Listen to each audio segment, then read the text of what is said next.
सावकाश सावकाश. सावकाशच चालते. अरे पिंट्या तू आहेस ना बरोबर, मग काय. मी आहेस ग आणि मी असणारच आहे. एरवी अशी काळजी नसते रे. कळलं मला आजी.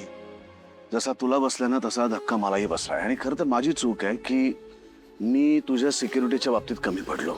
नाही ना अरे, ह्याच्यामध्ये म्हणजे तुझी काय चूक आहे ह्याच्यामध्ये. म्हणजे अशी माणसं जगामध्ये असतात हे आपल्याला रोज उठून कुठे कळतं. हा आपण ना आपल्याच जगामध्ये असतो आणि आपल्याला वाटतं की आपण अगदी सुरक्षित आहोत. पण पिंटी अशी विकृत माणसं जगात असतात हे ह्या निमित्तानं कळलं आपल्याला. म्हणजे आता घेऊ रे आपण काळजी आपली.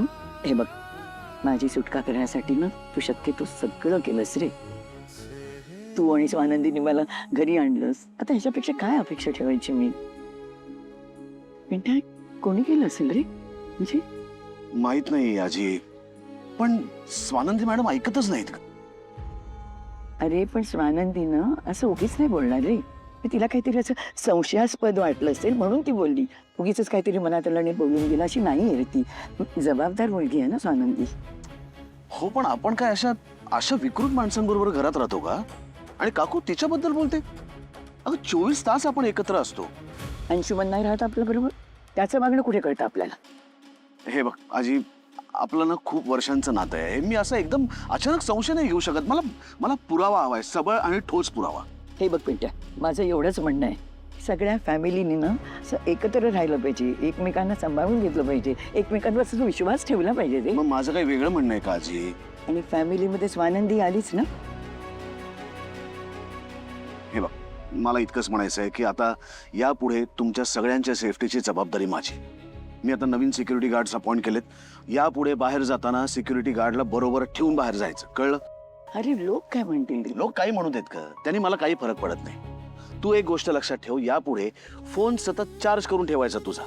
कुठेही गेलीस तरी फोन तुझ्या जवळ असला पाहिजे.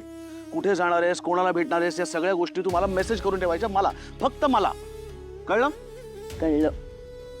काय नाहीतर काय ऐकत नाहीस तू अजिबात. हट्टीवर ऐकते रे. हा.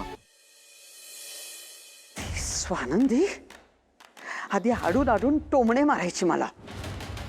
आता आता सरळ सरळ आरोप केले तिने माझ्यावर, तेही सगळ्यांसमोर. म्हातारीचा आधीच राग आहे माझ्यावर. नशीब तिने तिच्यावर विश्वास ठेवला नाही, नाहीतर संपलंच असतं सगळं. आजकाल स्वानंदीचा कॉन्फिडन्स खूप वाढत चाललाय. पण मला एक कळत नाहीये मम, ते वसुलीवाले तिला भेटले कुठे. अरे ती स्वानंदी आहे. गल्ली बोळातून शोधून काढलं असेल त्या मूर्खांना. पण काय उपयोग झाला. दादाने सरळ डिसमिस करून टाकलं ना तिला. तू टेन्शन घेऊ नकोस मम. स्वानंदीने कितीही उड्या मारल्या ना तरी ती आपलं काहीही वाकडं करू शकत नाही. अच्छा, मग आज केलं तर काय होतं. अंशू तुला किती वेळा सांगितलं, तुझा हा ओव्हर कॉन्फिडन्स आपल्याला एक दिवस घोळात आणणार आहे.